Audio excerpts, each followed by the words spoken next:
700 মানুষ একটা ডিস্ট্রিক্ট আর ভ্যাকেন্সি 100 ওটা কিনা সমাধান করা যায়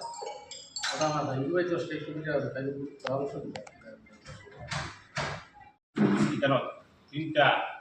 ডিস্ট্রিক্টর হোমগার্ড ডিস্ট্রিক্ট কমিটিগুলো একত্রিত হইয়া একটা যৌথ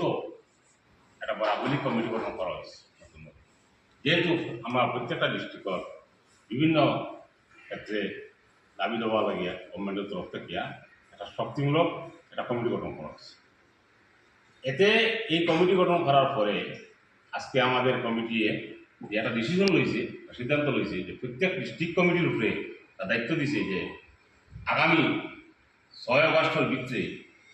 একটা জেনারেল সভা সাধারণ সভা করে এই কমিটির প্রত্যেক সদস্যের পরিচিত দেওয়া এবং এই ডিস্ট্রিক্টর প্রত্যেকটা দাবি দুবি এই আলোচনা হয়। একটা মিটিং করা লাগে আগামী 6 আগস্টের ভিতরে যাতে তারা করে এই অনুরোধ আমাদের এই কমিটির সভাপতি এবং সেক্রেটারি থেকে অনুরোধ করি। আজকে 2025 ইংরেজি হাইলাকান্দি জেলা কমিটির উদ্যোগে হাইলাকান্দির বিশেষ এক জায়গায় আমরা বোরাকভ্যালির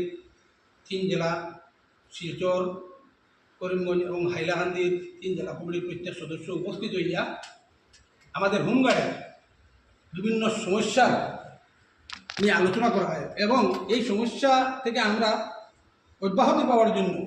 3 জেলা কমিটির পক্ষ থেকে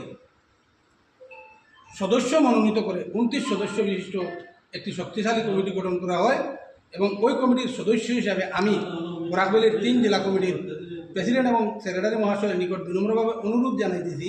যে আগামী 6-8-2025 ইংরেজির ভিতর বোরাকভ্যালির 3 জেলা করিমগঞ্জ হাইলাকান্দি এবং শিলচর জেলার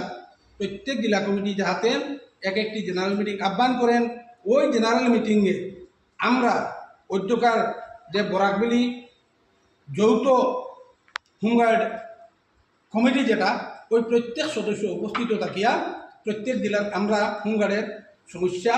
এবং দুরবস্থা নিয়ে আলোচনা করে নানা ধরনের বিভিন্ন প্রকার সিদ্ধান্ত গ্রহণ করব যেটা আগামী দিনে আমাদের হোমগার্ডের কল্যাণার্থে রূপান্তরিত হয়। ধন্যবাদ। ওই